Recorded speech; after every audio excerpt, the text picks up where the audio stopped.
Nashville's become very much a tourist town. It drives me crazy. So he goes, I had a buyer in cash, 1.2 million for my house. He goes, so I come out here and I buy this house for 800,000. And he goes, I got 300,000 to play with. I'm like, wow.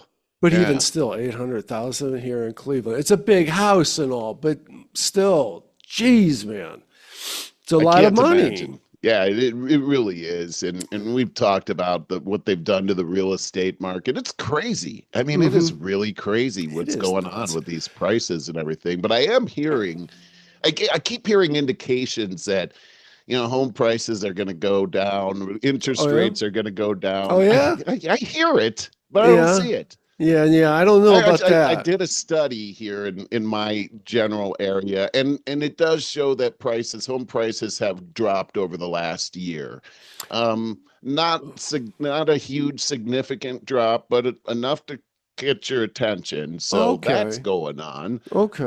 I don't know about the rest of the country, but it does appear that when people put their houses up for sale, they don't sell overnight the way they were earlier on. And I just think that things have tightened up as far as the home buying front goes. It's not like hotcakes right now, but who knows what's going to happen. Yeah. The houses are popping up like weeds around here. Really?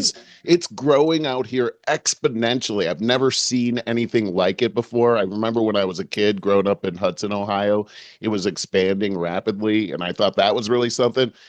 I mean, new neighborhoods are popping up overnight over here. And what's happened is the perimeter of Phoenix is, at least down here, and I live in the southeast corner, it's expanding out into the desert. So when I first got here, there was a lot of just south of me, a lot of just open desert area. Now those things are all being built up. There's houses going up everywhere, really nice ones. One thing we notice is that they're very close together. I guess, infrastructure is a lot less money to put a neighborhood together when you've got the houses closer and rip out all the trees. Well, you don't have trees out there, but that's not the biggest problem here, unfortunately. right. But still, I mean, when you come out to this place, who came out here and said, you know what, we should build a city here? Oh, that's it's the story. Degrees. It's the story of Las Vegas. We don't know where all the water's coming from. Where people are just spraying water everywhere. Colorado River, as far as I know, which is always in danger of drying up. That's right. Right. It's just we've heard that. We've heard underground aqueducts and stuff like that. We see the aqueducts coming in here as well. I guess from the Colorado. I have no idea. It's amazing how this place stays running and how it runs is pretty amazing. What's amazing to me is that we don't have like really super great tried and true desalination methods for the ocean. Why? I know. Doesn't it sound simple? We can do it. We can wait. You just make it condense. It goes up to the ceiling, evaporates, goes up to the ceiling. You catch the water. It seems to me, obviously, it's not that easy. I guess. Yeah. No, it's sort of like in India, you're starving and a cow walks into your house. Don't touch the cow, he's sacred. And it's like, the dinner just... With you would take a bite right out of the side. Burger! We play football after. Oh, no, that's a pig. I'll get them too. Well, okay, I just want to mention that typically... with the 050 show, we've experimented over our 5-year tenure. It's almost 6 years. Yeah. It's almost 6 years. That's crazy. Yeah. Crazy. 6 years. Oh my gosh. So we've kind of settled on lately. We're doing two halves. We do segment 1, segment 2. Segment 1 is typically health and wellness of some, kind of. And then segment 2 is current events. And I have an update for health and wellness, but I just had some just rather fodder type stuff that I like talking to you about that I find interesting. And so I'm going to start off with telling you that yesterday I was listening to the Theo Vonn podcast. Theo Vonn is a comedian. He's like a kind of a burnout type guy from Louisiana, but he's got a real innocence about him, total authenticity. So he's even interviewed Trump. right? But when he was running for election, he Okay. like instantly got big off of Rogan, being on Rogan's show. That's the secret right there. Go on, Rogan. But the secret, my best podcast, favorite podcasts have come from seeing them on Rogan. But his real secret is being his naive self. He's like a big kid, and he's really humble in that regard. There's no airs put on, and he will ask the questions that we all want to ask but wouldn't ask. When like doing interviews. Yeah. So he brought on Joaquin Phoenix yesterday, or maybe the day before. Right. Yeah. And all I know about him is what most of us kind of know about him. This is my point. Like, the thespian actor who does all these really challenging roles, and he's like eccentric. And, like it, yeah. Yeah. And so he goes on the Theo show, and Theo starts talking to him about, I'm not worthy type stuff. And immediately Joaquin's like, whoa, man, hold on. I'm trying to think how he said it, but he's like, look, because Theo's like, I don't mean to just get in and start asking you about all this hardcore acting stuff, but, how do you do what you, and he goes, first of all, anyone can do it. And Joaquin took a lot of time to set the record straight. He's like, look, directors get most of the credit. He goes, if I think I nailed the scene, I often find out it ends up on the cutting room floor. Because the director sees something different, or it might be in a different scene. And then I watch the movie and go, my God, he knew what he was doing. And then I went on to listen. I didn't even finish the show because it got really boring. Wow. What I found was, so Joaquin, I was very blown away with his humility and his humbleness and his down to earth. And then it became like, the reason why he is so humble and everything is because he's not very smart. I mean, he is just a guy. And I describe Theo. Theo's kind of like, he'll talk about all the drugs he's done during his crazy upbringing in Louisiana, bad neighborhood and all that. And Joaquin seems to, that interview was right on par there. And I didn't get I only listened to maybe half of it, but I didn't get a lot of insight. In no way do I mean this as a slight on Joaquin. What I mean is I was amazed at his awareness of our weird way we view celebrities and put them on giant pedestals because they entertain us by pretending to be somebody. The only big challenge I see to being an actor is being able to get over your nervousness of knowing a camera's on you and all these people are watching while you're pretending. Because other than that, it's just harnessing being a child. All of us as children pretended to be other things. Yeah. I mean, I remember way back in kindergarten pretending that we were a family with, you know what I mean? Like you're in class and, you're the mom, you're the dad. I mean, it starts right there. Yeah. And it's interesting that in history that actors and actresses, the whole acting thing has never been a highly esteemed profession but at times it does become highly esteemed. Usually, and this is what I've heard, is when the actors and the athletes become the top of the paradigm, that's about the time when your society is about to crash. That's very interesting. You look at the Roman Empire and you had the gladiators became famous and they became the celebrities at the end of the Roman Empire. And so these are the kind of things that are indicators that we're probably not going in the right direction here. Well, okay, interestingly, along those lines, I think about often how the knights of yesteryear in England were the bravest people on the battlefield. They got knighted and everything.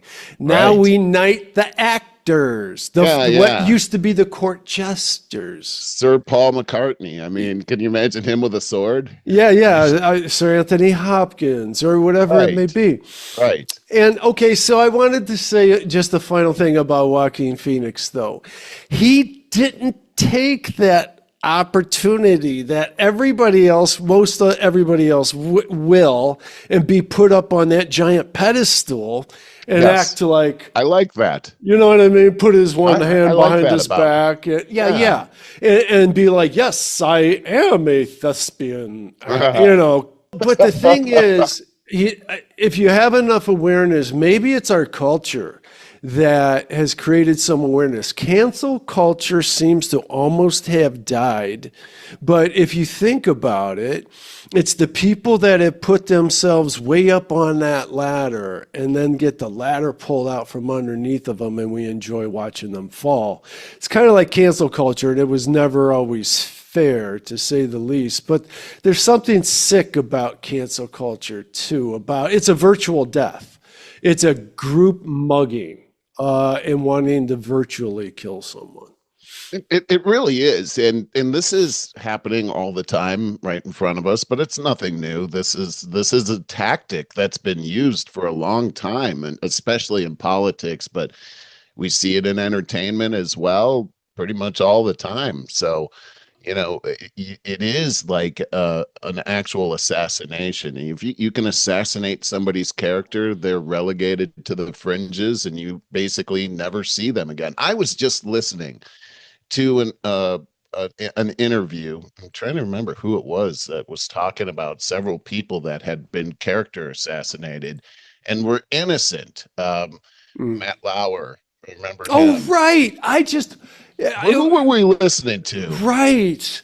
But It when was they a talked about podcast. Lauer, I was like, he wasn't guilty? Yeah. You thought you were thinking the same thing? Yeah, I was. And it's like he Yeah. had to move to like some country in the other hemisphere. But you're 'Cause right. And they brought up a couple other examples like that. What podcast was that? it A was few the days ago. guy. Yeah, it was the guy down in I think Tucker was Tucker. I don't know. But Tucker? how about the guy that they said blew off those bombs in Atlanta at the Olympics? That's actually a pretty famous case where the bomb went off in the Olympics. I think it was '96, and they found this guy, and I mean, he looked guilty. He was like a security guy. Oh, It turns out, and they trashed his personality. They assassinated him, and it turns out he was innocent. Matt Lauer was innocent. All these people that they have gone after, and they just destroyed them. right, And right. it turns out that they were innocent. So, Yeah, Lauer wasn't innocent of cheating on his oh, I know who wife. it was. It was Candace Owen. Oh, Candace Owens interview with Tucker Carlson. with Tucker. That That was was really good. a fascinating one. Yeah, yeah. She is And they delightfully offensive to most people. Well, I think that's her shtick. Now, there's a thing about her, and you and I have talked about her over the years on the podcast very affectionately, and I definitely have that affection in my heart for her. And she stands for the truth, no matter what Yes. that may be, and no matter No whose matter how side. much it hurts, right? Yeah, and I really like that. But there's this, just a minor but. She, in the same way that Megyn Kelly is, they both have Similar. no low that they will stoop to. They'll go into the trenches with the Kardashians or something for ratings or fun. But most of the time they don't, and they do big things too. But that's just something I sometimes go, oh, don't go there. You're bigger than that. But Yeah, you're right about that. She'll go anywhere mhm, that her heart takes her. I actually have to respect that I do about her, that too. she I doesn't have any respect the hell. fear. Um, but yeah, But interesting you know, podcast. she's in the news so much now about the what's the French couple's name? Macron, Macron. Brigitte, yes. The really gross relationship they had because Brigitte was, and everybody like debates the age. If the good guys, they think they're the good guys, can squeak out another year, it won't sound as creepy. But He wasn't basically, 14, he was yes. 15, and she was 40. Yeah, Okay, so right. it's 15. It's okay. Yeah, yeah. So You know, because 14 those or adult 15 year 15-year-olds. old. Yeah. What's his name? Macron. Macron. Yeah, I His don't know his first first name, name. Yeah, but I can't think of it now. But yeah, president. yeah, President Macron was being groomed by his 40-year-old teacher. Well, anyways, the big thing that Candace is always in the news about in that regard is claiming that Brigitte is a man, was born a man, is Right. trans. And I've always thought this like, who cares? That's not the creepiest part of this. That's what I think too. It's like, okay, maybe it's a man. That is weird too. But the guy was 14 years old. I mean, what, Are we missing the point? right, exactly. And I think there's a bigger thing to look at too. And it's like, okay, this guy, she goes on to talk about this I highly recommend listening to this, by the way, the Tucker Carlson interview. Yeah, it was so good. But talks about how this guy ends up in these jobs that he's getting well paid, but everyone's saying he doesn't know what he's doing. And so Oh, this right. guy looks like the Manchurian candidate, like All day nobody's long. business, Yeah. right? Being groomed from the time he was 14 years old. He ends up in these jobs that he's 15. not even qualified. He's not even qualified. He ends up being the president of France. And look at all of the turmoil that's happened in France since he's been there. I mean, Yeah. it seems like there's a riot on the Champs-Elysees like every other day. And I've And heard comparisons drawn to Zelensky and yeah, Trudeau as I've well. heard, it's funny Theater because people. that's what Candace was saying. It's that the theater people have taken over. These people in theater, Adam Schiff is a theater person too. He was wanting to be a director, and these people aren't very good actors. I think Zelensky Schiff's might have been a good bad. actor, actually. Yeah, yeah, he's known for a skit where he played a piano with his penis. Oh my He gosh. was something Okay, of a comedian. that's acting right Yeah, there. yeah, he Yeah, was something of a comedian. they said he was kind of Seinfeld-esque. Mm, That's what I heard. That I might be know a huge nothing more compliment, than, but yeah. I don't know but either. But you know how do they what? get into power? That's the thing. How do these guys? It's like somebody's placing. It looks like somebody's placing these Yeah, it guys. does. Our politics, the beautiful thing about our day and age now, with all the information at our fingertips, on the one hand, it's hard. You and I are always frustrated trying to sort through it. What's true, what's not, and all that. But on the other hand, as we are adapting, it's just like, thank God we're awakening and we're sifting through how to sift through all this information and get to the truth and try to right the ship. And God, we hope it's just not too late. And that's going to foreshadow a lot of the rest of the podcast.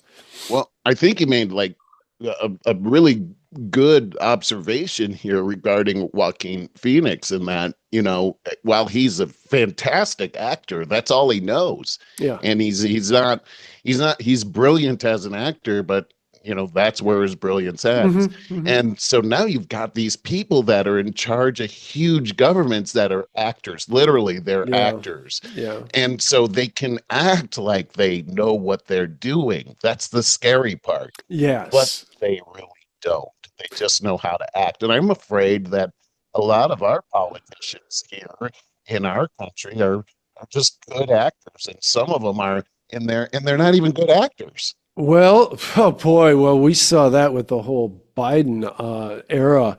But we're getting ahead of ourselves because we will get into that. Boy, that's a really good point. I believe that's our elected officials are more of a facade today. Yeah. Uh-huh. They seem dumb as a box of rocks when you Yeah, really test them out. well, their only real task at hand as soon as they get elected is running for reelection. Right.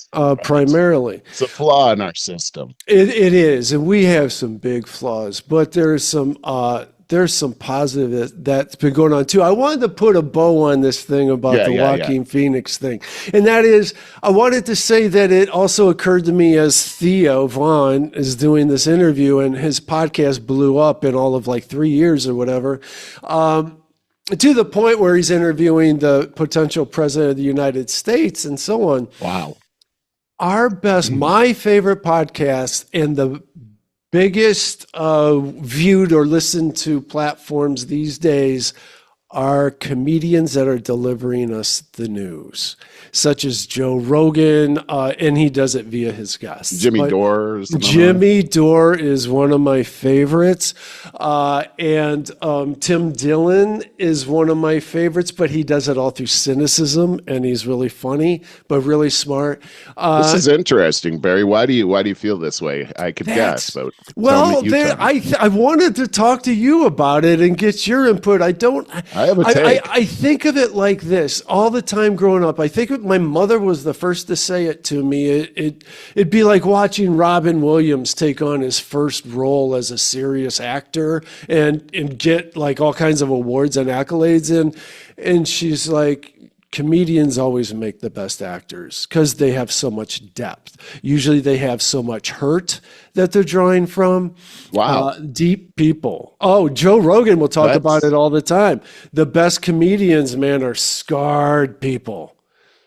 Interesting. It's funny because I was just thinking about Eddie Murphy and how he had those two movies. One of them was and I can't remember the name of it. He's from Detroit, and he's in Beverly Hills Cop. Beverly Hills Cop. Okay, that's funny. But then he's also in 48 Hours, which is kind of funny, and it's similar. But this is more of a dramatic kind of thing. There's comedy in it, but it's more of an action movie, and it's like how he was. Are you talking about Beverly Hills Cop?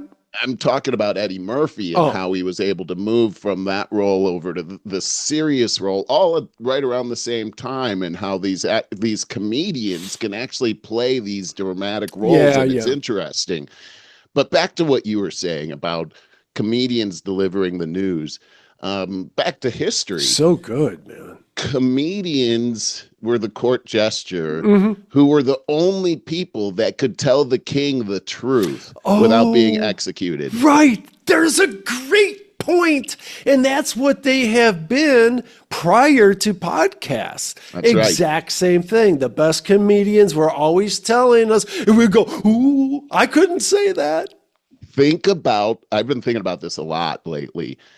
Back in the 70s, everybody liked George Carlin. I like George Carlin. Oh, certainly is the truth. He would go off on these rants, right, about the government, and it would be funny, but I thought he was a little maybe out there. A bit crazy, right? Like he's crazy, all the things he says about Nixon. And like when he would say Nixon's name, it was like a swear word. Nixon, just like it.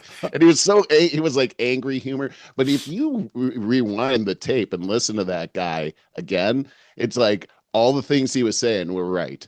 I know. He's quoted all the time, man. Clips are shown of his all the time. Yeah. Okay. So first off, how did he know all that stuff? I mean, obviously he was pretty well informed and pretty. How can a guy like that have that much information? And then secondly, how is it that it went in one ear and out the other ear for me? It's just kind of crazy how he was able to tell the truth to power like that on national television, on these records, and we kind of were like, he's a funny old guy. That's kind of how I looked at it. I guess you're right. I do know that he's always been held in huge high esteem by fellow comedians. Yeah, because of the cojones that he had. My goodness. Not only that, but his intelligence, man. Like, he never forgot a thing. Super intelligent. Yeah, the amount of information that he would rapid fire at you. Rapid fire, yes. I mean, it was impressive. And like Jimmy Dore, like Joe Rogan, those guys have callback. Like, I wish I had a tenth of it. Like, they could just rattle off what they have learned. And I'm always like, I don't remember where I heard this or who said it, but, Well, and they also have help, like there's somebody whispering in their ear over the thing. I don't have anybody doing that, Yeah, but I think you're doing pretty good over there, Barry. Well, thanks. All right, we're going to move along because we got a lot to do in the second half. I have a segue to the second half First, I have to set the record straight very quickly on one little thing. And that is, I was telling you guys, I think it was last week, may have been the week before. We're talking about supplements and stuff. I was talking about Tongkat Ali, which is a natural way to get like a testosterone enhancer. And I showed this solar ray, which I was taking back at that time. The best information that I had when I first started taking it 2 years ago, whatever, was a lot of reviews and so forth. And I thought I was doing pretty well with it. I needed more just earlier this week. So I, of course, now do my quick research on chat. And I now, for the third time, find myself using this company, Bulk Supplements. And I get the Tongkat Ali this way now. And though it's not in the pill form, and my God, people, I'm just going to let you know that, okay, I also use bulk supplements because they are clean, no sugar added, very clean, and third-party tested. That's huge. Wow. That is huge. So I'm thinking we need to call these guys up at bulksupplements.com and have them be a sponsor on our show. That's a good point, because I also I take whey protein. I had to turn that over to bulk supplements because they keep winning out on both the cost to clean benefit. And also I talk a lot about the creatine that has helped my shoulders so much. It's also a nootropic. So I mix now all three. All three of those are by bulk supplements now, and I put them in one little half cup of water, mix it all up. Used to not bother me until I got this new Tongkat Ali, which tastes something like crushed up aspirins with athlete's foot. It tastes so horrible that I have to eat some. There goes our advertising dollars. It does, though. I have to eat raisins afterward. I'm like, But all right, let's move on. I just wanted to set that straight, because if anybody was like, the solar ray, no, you can do better. You could do a lot better there. I have a question for you on this. I mean, that sounds really good. Tell me, I mean, I hear about supplements and things like that. I remember the last supplement I was taking, I got it from GNC, some kind of men's health thing, and I'm supposed to get all this energy or whatever. I have no idea. Whatever it was, I didn't feel a difference. I gave it a few weeks. And maybe it was making a difference, but it made it so gradually I didn't actually feel a difference. So tell me, if somebody starts doing what you just recommended, are they going to feel differently, or is it, how does that work for you? You mentioned your shoulder. Oh, yeah. Okay, yeah. I want to make it brief. We got a lot to go over. I started taking creatine because I was looking for quicker muscle recovery, because as I'm getting older, I work out, and it's like, God, I hurt. I'm trying to work on this brick patio and it hurts so much. So I started taking it, and then it says it takes about 2 weeks to start feeling effects. Dude, in 2 weeks, exactly, my shoulder that I had surgery on when I was 8, pins put in it, which has bothered me in my entire adult life, felt way better. I take it primarily for my shoulder. It makes my joints so much better. Creatine works by bringing more water through your bloodstream. And so that's how it helps with muscle recovery. My friend Susan, who has been an amateur bodybuilder for many years, said it's probably lubricating your joints. I thought, okay, so this works for men and women. Okay, and it's known to be a very good nootropic as well, good for the brain. Everybody should take creatine. Yeah, I'm glad you told us that, because that's super important. And I bet you I know so many people that have been suffering with shoulder pain. A lot of men. I had surgery on my shoulder, and man, before that surgery, that's painful stuff. Yeah, man. I always laugh about those movies where somebody gets shot in the shoulder and they're still fighting. I'm like, no. No. If you had a shoulder injury, you're like, no. Held up in the corner, like whimpering. That arm is not coming up. You know what I mean? Exactly. All right. So we got a lot. I want to tell you what all I want to go through, and it's going to be a tall order. I want to talk about, I was thinking of this being the segue, but because as I told you, Merle, I've been so cynical. I'm so cynical. I'm hating myself over the last few months, and just the bad taste in my mouth. And so, but you know what? There's a lot of great news about what Trump has accomplished in just his first 6 months. And I hate to say Trump. So many people get triggered on the right and the left in the complete opposite ways. And it's hard to have a conversation. But so this administration has a lot of huge success in just the 6 months. I always mention about how it's tough to talk people getting the dust up right away, and then we can't really talk about the issues anymore because we're arguing. And Right. because at the same time, I want to always end with, but where is this economy going that is leaving 50% of America sliding into poverty? We have to always address that. And we have to ask. Nobody knows the answer to that question. I think that this administration has a decent idea once they got privy to everything that's going on in Washington. But I don't. I think we're literally still, I'm going from the beginning straight to the end, but I literally think that we are falling under, sliding into the New World Order, and we are going to become China's government. Same thing. Yeah. I mean, if We're things going to be keep asking going, for it. yeah, That's the Soros effect that they are working on us. I'm sorry, go look ahead. what's happening in New York City right now, with this Prelude. candidate. It is a prelude to this. Mamdani, he Yeah. is full on communist, and he's winning by by a lot. He's got Really? 50%. Oh my gosh, I it's not didn't even know close. that. Not Wow. even close. He's got 50%. The other four contenders split the difference with the other 50. They're not even close. This is not even close. And you would think that, oh my gosh, that there's so many Jewish people that live in New York City, and here's a guy that he's an Arab guy, he's a Muslim. You wouldn't think he would have a chance, but the fact is that he's a communist, Yeah. and communist thought in New York City is popular. And so it looks like he's going to win that race unless something is going to happen here. And so I'm going to say that you are right that if changes don't happen, we will turn into a country that looks just like China. In fact, Mhm. China will probably run our country. Mhm. And It's the right but model. that does not mean that's going to happen.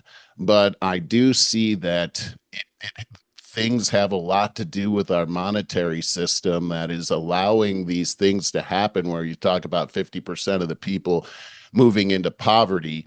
And what's causing that, you look at inflation and the fact that our money doesn't go as far as it used to, which is having a multiple effect on business, especially in these areas of poverty where businesses are just closing up because they can't afford the insurance, they can't afford the Of course. regulations, they By can't design. afford to pay the employees anymore. And so more and more people are slipping into that, off of the edge of that cliff, into this abyss. And we have to do something about the erosion that's happening to our dollar. And Yeah, that's a and tall order. it is a very tall order because there's a world system that's in place, that's been in place for hundreds of years now, where we have this whole banking system that is creating fiat money for our society. Fiat money is just money you print, right? There's no value to it. It's not a gold coin. Yeah, it steals the value from the general value that's out there. So every time you print money, which is happening not only through deficit spending, when we pass these bills for $1 trillion, Federal Reserve prints a check to the government for $1 trillion, and then And that's inflation. That's how inflation happens. But also, every bank loan that happens at every individual bank across this country, when you get a loan, they create new money each time, each and every time. Our our system is called a debt-based monetary system. Cash is created on debt. When you get a loan, that's when cash is created. When the government gets a loan, more cash is created. This is a this is the secret to banking. It's a And Ponzi scheme. that's exactly what it is. And It's a we're almost Ponzi at the scheme. end of that. And We're at the end of it. Like, we can't keep $37 trillion in debt. It's like you jig is can't, up.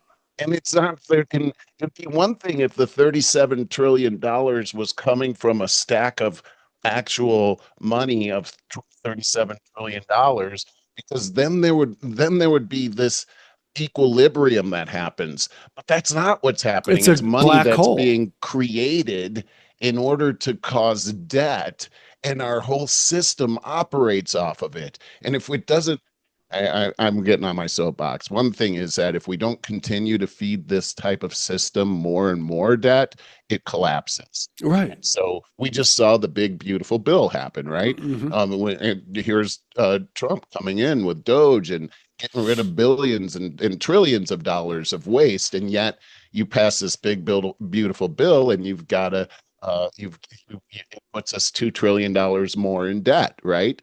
And so wait, what happened to saving money? Well, the Let's. fact is we got to keep pumping money into this thing. Go ahead. So this is a question for you. So that seems to me that, especially from the positive reaction that I hear on the podcast that I listen to I have a hard time saying big beautiful bill. I usually say big effing bill. But it seems to me that people expect and this would be great, that it's going to give the economy a big kick in the pants, which would be great. But Yeah, that's and really temporary. well, Couple of this is years. here's the thing. I think you're right. It's like we have an unhealthy system, and it's just like a patient that's on the bed, and we just keep feeding it drugs in order to keep it alive. And Adrenaline that's what we're shots. doing. But it's not like gonna get. It's not like the body's gonna get up and run around the block. The We have to body is keep. dying. It's almost like a Frankenstein that we're It's like that we're Joe just keeping Biden. it alive on life It's support. Joe Biden. It's like Joe Biden. Yeah, it's like, what's funny though is that Joe Biden really epitomized the United States and where the United States looked like. It's an old man that's kind of senile and lethargic and and stumbling, talking, going off the stage the wrong way, talking invisible, trying to shake hands with an invisible person. Yeah, that was Where something, huh? Yeah, right. But it was the epitome of the actual shape that our country is in right now. And it's not going to pull out of that right away. So back to what you were saying earlier is how do you feel good in this environment when you've got all of this news that's coming? There is a lot of good news that's happening, but at the same time, we just still feel bad. We feel slimed. And I'm going to say this, that I think that we have our problems here for sure, but it almost feels like those movies that they never show. Like it used to be, movies were in Technicolor, right? They're bright and cheery, but now you Hmm. got movies and they're sort of like a Everything's dark now. filter. It's dark, yeah, Intentionally exactly, dark. We and it gives like you dark. gives you a dark feeling, right? And that's the spiritual quality of what's happening in our world right now. It feels like I mean, I feel like it's very tangible, the battle between good and evil, the light versus darkness. And I really believe that right now, faith is key, and being able to rely on the invisible reality of faith. For me, going through these times is tough, but there's always tough times in life. Every generation goes through tough times. How do they make it through? And if you look at history, the people that make it through have a faith that they can rely on that says, no matter That's what true. happens, everything's going to be okay. We might have to go up this big hill right now, but when we get to the other side, there's hope. And I think faith and hope are linked together.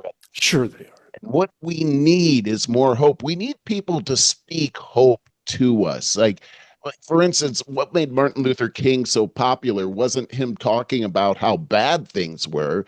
He talked about he had a dream, and this dream is positive. We need more people to talk about, to paint the picture of the positive future. Because we have a plethora of people that are painting the picture of a terrible future. That Everybody happens is. every day on there. That's easy. Yeah. The hard thing is to look at the hard thing and say, you know what? This hard thing is going to turn out to be a giant blessing for you.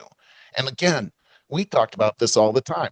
Every hard time I've ever gone through has turned out to be a major blessing in my life. I hated going through the hard Because it times. didn't kill you. It made you No, that's stronger. right. And If it it had a doesn't lot kill to. you, it'll make you stronger. I'm not always said anyway. uh, it's like faith and hope. We need hope. We We need do. people to talk about hope right now more than But anything else. you know what else is, as you were talking about faith, I was thinking, and that's hope. We need hope. Everyone needs hope. Because I've been thinking a lot about that. And then you said it. Yes. And then you said it. And I was like, yes, exactly right. And now there's a third term that I think goes along with that very appropriately. And as you were talking about MLK and what we're craving now, and it's truth. And I think that we're being lied to. We know we're being lied to all the time. We know that we're always getting end around, dust ups, redirection, where we're trying to get at something. Dude, I got so much in here that I wanted to talk about. We're not going to be able to get to nearly enough good, of it. though. We've talked about some great stuff here today. This makes me think of what's going on with the Epstein files once again. Now, Tulsi Gabbard's talking somewhere, I have notes on this, about subpoenaing. How the heck do you say that word? I would never say subpoenaing. Yeah, there you go. All the Clintons and everybody that they're associated with. Yeah. Somewhere I got this. this Congressional investigators, week, big Epstein, news. focusing. Do you want to talk about that a bit? Hillary Go and ahead. Bill Go are ahead. going to have to testify in front of Congress. But it goes nowhere. It goes nowhere. Well, They'll fight that until the day they die with their other lawyers and their gigantic money laundering scheme called the Clinton Foundation. Yeah. Well, here's the thing: is that you got to give Congress credit here that they had the guts to pull this off and pull in Bill and Hillary Clinton. We're talking about Obama and all of the staff while he was the president committing treason. And that's what this is all about. It's treason. And this is serious. People get the death penalty for treason. But it's the Clintons. Yes. We're just going to have to see what happens. These people have been untouchable. Are they still? I don't know. But the American people need to have an opportunity. And let's see what happens in Congress. Our do nothing Congress. I don't have a lot of hope for this, but at least they're trying. I don't either. And there's a couple different ways to look at this. On the one hand, I listen to the PBD podcast all the time, and they talk about a lot of good stuff. They say a lot of good stuff, but I've been a little down on them the last couple of weeks because they will always, at the end of the day, they're trying to sell stuff. And PBD is building a giant empire. The podcast is a big part of it. He's hawking hats and T-shirts on the podcast. They all do the merch thing on the But podcast. anything and everything, and their motto, their slogan is, what is it? A brighter day, something like that. I can't think of it off the top of my head now, but that's their slogan. They sell all kinds of various insurance.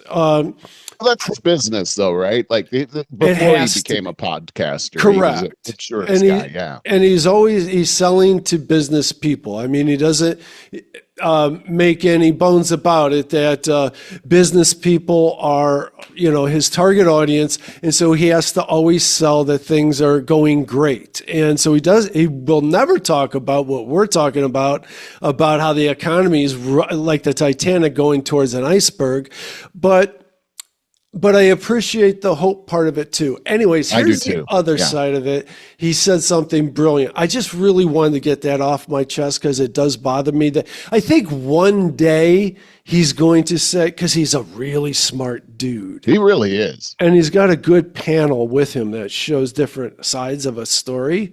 And one day he's going to talk about this economy. And he's so smart, like I bet he could have some very good thoughts on what to do. But anyways, what he said about this, the Clintons and the Epstein thing, subpoenaing everybody under the sun into this. And yet, I will always say you agree for sure. Let's see a single conviction. I mean, just one. Yeah. Well, he said this kind of gave me goosebumps. He goes, this could be a lot like New York City in like the 70s. And it was run by the mob, top to bottom. Nobody ever thought you could break through that. And then one day, you heard a lot of talk all the time, but one day, 200 mobsters are brought out in handcuffs by a young Giuliani led. And I was like, oh my God, if that totally transformed the city. Really be what could possibly be happening now. This is like the Browns talking about how they're going to have a great team, going to go to the Super Bowl. This year's the year. Going there. Yeah, this is the year. I've heard this movie before, seen this movie. Yeah, over and over, actually. So I'm just want to put out there for everybody, there's a side that is tickled at the thought of that. But just show me one conviction first. Just one. We just need one. A nice high profile. There's so many people that have earned it too. So, who's going to be the winner? When they start talking about Jimmy Dore is really good at just rattling off 20 different treasonous crimes that have been committed since the Obama administration, literally. And you're just like, oh my God, I forgot about that. It's amazing. It's really amazing. Hey, well, Adam Schiff, he's looking at some pretty serious penalties here. And he's committed wire fraud, bank fraud. The DOJ is after him right now because he's got a house in California and he's got a house in Maryland, and he has claimed both of them through the IRS as his primary residence. He did that in order to get the primary residence mortgage rate. And now he's looking at serious federal crimes right now, and the law is all over him. And all of a sudden we're not going to hear about it anymore. The article I read said, just like Adam Schiff always says, the walls are closing in on him. That's what he was always saying about Trump. Oh yeah, I gotta tell you, the disdain I have for that guy. But even still, what that's just gonna dissipate. I wonder, we're gonna be like, I wonder. Whatever happened with that Schiff thing? We'll be saying 6 months from now, 8 months. Probably. What's her name? Big Tish. Cynical. Remember Big Tish and her real estate problems? Letitia James. Oh. That was fun for 2 days, right? Yeah, true. Whatever happened to that? That is a good point. There's so many things too that they flash up and, oh, look at this in the news, and then it totally disappears. I think we were talking about Jimmy Dore. I think it was him that was saying expect tsunamis and other because he's talking about all these subpoenas going on in the government. Yeah. So expect some really big news stories to start coming up to start covering all this stuff up. I mean, that's what they do. That is exactly right. And back to like what you were saying earlier about these comedians and delivering the news. What an interesting observation you made. That is a really good one. I bet you we're going to see a lot more of that. I see that they, the left tries to use guys like Jimmy Fallon and all of those kinds of people, but they're not funny. And because they're not actually telling the truth. Mm-hmm. The truth is what's funny. Propaganda is not funny at all. There's no It's like they have to put the laugh sign up there. So Right. oh, No, that's exactly right. They warm up the audience with that. They condition them with signs. Okay, now applaud. And okay. Let me just. I went to one of these shows one time. Did I ever tell you about that? I It's don't go Jimmy ahead. Kimmel. Is that where Uh, you left your sunglasses? yes, it was terrible. They were the meanest people ever. The warm up guy that You came went out to a was like, Kimmel. I yeah, think that's before Kimmel really became. it was Yeah. before he was like so woke, but still, like he had this guy come out. He was kind of like he was just a mean comedian. And not funny, just mean. And it's like, okay, like that gave me like a slime feeling. Also, I got kicked out of my seat over there because I don't even want to talk about it anymore. I'm all mad. But I mean, these people aren't funny. That's the point. And look what they did to late night. How horrible. I didn't hear you. Look what they did to what? Late night TV, Oh, like yeah, all of yeah. that is just an awful, awful mess, and it's not funny, and they're not. It's because they're not telling the truth, and it's all propaganda. What about, I don't know the answer to this. See, I live in my form of a bubble and I expect that the rest of the world is kind of somewhere around. My question is TV still as much of it? We know mainstream media is dying, dying, dying. CNN down 44% I from saw that last this year. week. Yeah, From yeah. last year. How, And last year was what's terrible like for 100 CNN. people minus 44%? There's You know? probably more people watching us than Yeah, yeah. CNN. So we know that, but are people like? Because I never watch TV. I watch my laptop, to be honest. Yeah, No matter if yeah, there could yeah. be a giant TV in front, I don't flip through a channel. I watch everything off my laptop. Do you know the stats? Are people watching less That's a TV? really good question. Is that are people watching TV anymore? I know people today are not even watching shows. They're watching like short videos, like on Yeah, yeah, TikTok. and Um, YouTube and stuff. I watch tons of yeah, YouTube. Yeah. yeah. I don't do that personally, but I everybody else does. I don't know. I was never a big TV watcher either. So hmm I bet you're right about that because I see people like it's just looking at their iPad Yeah, or yeah. whatever, you know? Yeah, I no, it's just something I only just wondered about Yeah. as we were talking about it because you're talking about late night, and I was like, I think people are just aren't watching. The question is, if they were good late night shows, and it's unfortunate that our country has intentionally become so polarized because now it's really difficult to do humor. You always got to Right. dance around political Yeah. stuff. And that's not that takes away the funny. It does. It really Yeah. does. So that's too bad. I That's guess like what I'm saying is, Fred can Gutfeld is another good example. Gutfeld, another good example of a comedian delivering the news. he's not a Like, comedian. He's a news yeah, guy that's doing comedy. He's funny. I would say he's doing comedy, and it seems like he's got a It's comedy pointed. background. No, I no, no. mean, He was editor his of a writers, big magazine. his writers are comedians. That's what it is. Because Yeah, it's the yeah. same humor when he's not on the show. Well, I don't follow him much anymore, but you know this. I used to watch The Five a lot. I used to watch it very regularly, and then they started arguing over each other a lot, and I can't stand that. So I would go through periods of getting away from it because it turned me off. Now I rarely watch it, but I'll watch occasional clips on YouTube. Anyway, here's my real point: is back when I used to watch it regularly, it was before the Gutfeld show. And so Right. the Five was Greg's main gig, and he was kind of he rose to be the star of it, really. His Right. monologues were He's fantastic. got great monologues. He really He wrote does. those. Now he does the Gutfeld show, and he's reading his writer's material.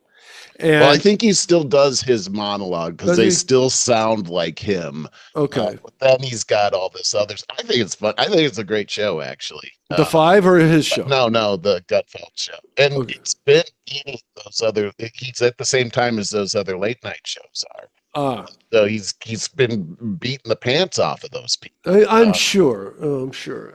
So I it's watch like a bit. I watch a bit of it, but I kind of skip through those long introductions that are humorous and all that. And I try to get, but there's not real news. It's a lot of the let's bash it's the like a left late night stuff. show. Yeah, yeah, Yeah. yeah, yeah. It is. Well, it is. It is a late but night show. but there's still news in it, Yeah. and I don't know. He's got the number one show in that spot. So I don't think it uh, says much though. But no, I don't no, want to take I away from it. think you're right. Is that he doesn't really have a lot of competition. That's Yeah. what I hear you saying. Yeah, I guess what I'm asking is, can TV be saved or should it be? I don't know. I I think don't it should think just so. be all kind of, I wonder, it's kind of the internet anyway. I mean, if you got a TV today, it's pretty Yeah, much a smart TV. It's wired up to the internet. So like it is a nobody's computer. watching like ABC, NBC, That's what I'm CBS kind of wondering. thing. Those days are gone. You can still pick it up somewhere, but it's Yeah. not. I It's heard it's Law and Order's still on. it's, it's just funny. Can't believe it. I think it's woke Law and Order. Well, everything turns woke, doesn't it? Yeah, Like yeah. everything turns woke. Did you see that thing in the news with the American Eagle jeans this week? Yeah, yeah, yeah. Yeah, so Sydney this is Sweeney made a big because yeah. she's a white girl, I think. Is that it? No, no, no. This is really interesting. It's because the jean commercial that she's in now is a lot like the ones from the 70s, Jordache jeans. It's very Okay. sexy and look how it makes me look kind of thing. And people are mad because of that. And she's like, my genes, one of them is like, I have well, good I have genes. good genes, and genes determine this and determine And that. she's And a then white and girl. it's showing her, and then it goes up, and she goes, I have good genes. And they're like, people are saying, oh, well, that smacks of eugenics. And and she's white, so she has good genes and everybody else doesn't. Well, then Trump weighs in on it because he finds out I Sweeney's a heard that. Republican, Yeah, yeah. and the stock shoots up like Yeah, 30%. yeah. And but still they're not selling more jeans, just the stock went up. You know, This is very quick, but everyone's looking at this as, is wokeness over? uh-huh. Is this That's whole how I am. DEI thing? Is this over? It And killed itself. American Eagle doubled down on it. They didn't apologize the way all these other companies have been forced to apologize. So it's yet to be determined what's going to happen here. But it looks like this is a good indicator that woke DEI is dead. Oh, well, woke and DEI has killed everything. It's amazing to me that Disney can keep putting out woke bombs and lose hundreds of millions of dollars and still stay afloat. That's the one that amazes me. Because remember what happened to Bud Light and Gillette? And we've talked about those. Yeah, yeah. But Disney is such a Harley big, giant. Harley what? Harley put out some stuff too where they had to retract it. It was like gay trans kind of thing. It was a little over a year ago. They put out this I seem advertisement, like I and they vaguely. they turned woke for about a month, I, and then they apologized all over themselves because yeah, it was like I was gonna. It's like I have two Harleys now. Now the value of my Harleys has plummeted, yeah. and they apologized, and now it's like it never happened. Well, So, Gillette about 5 years ago, they led the race with doing a toxic, very long, expensive toxic masculinity that's commercial, and their terrible. audience is men. Why would They you do never recover. Oh, you know why? Those hedge fund companies, that's why? because yeah, because they get their ESG scores from them, environmental social I don't know governance. why I asked why would they do that. I know, It but was we just need it's to a knee talk about it. jerk, right? It's like why? Oh, that's why. Oh, you Oh, know what? I'm not even looking at my notes anymore, but it was leading up to, there was, talk about Jimmy Dore again. In his last episode, he was quoting, he had somebody on, clips or something of this author, this lady author, who I forget what they were talking about, but she was talking about how this transnational organization, it truly sounds like New World Order or a form of a transnational organization, actually tells even our hedge fund companies what to do. Because here's the order. The transnational organization, no, I think the hedge fund companies are part of that, to be honest. Then we have the secret services, our CIA's FBI, next in line in power. Then we have the president and our elected officials under that in power. And I think you're right about this. It was very convincing. Well, this is the kind of stuff that we need to unearth. And we all, now that we have this awakening going on with our podcasts and internet and all this information, information's power. And we need to know this so we can save ourselves. And here's a really important thing. Is somewhere in my notes, which I'm not on anymore, I was saying like a slogan of ours has to be this, it's no longer a 4-year deal where we're going to be saved by the Trump administration and turn the country. This is a multi-generational. It is. That's right. thing. It is. You're exactly right about that. And I think everything you just said was so good, Barry, and it's so right. I think you brought up Epstein earlier, and now you're talking about this hierarchy. I believe that the real Epstein story is in the hierarchy of authority that's happening here. About, yeah. And you talked about the hedge funds being really that the CIA is an enforcement arm of the hedge funds that are really controlled by the globalists here, the global elites who control all of the central banks, by the way. And so that's where the real power is coming. And so when you're taking a look at this whole Epstein thing that's happening and how weird it got when Trump said, "Oh, you're still talking about Epstein," it's because there's an invisible power that now we are shining a light on that's really in control here, not just in our country, in the world. Yes, there you go. That's exactly right. With Admiral, I hate to say it, but I had to get going. I don't have a lighter side thing. That wasn't the lightest. Wasn't the lightest.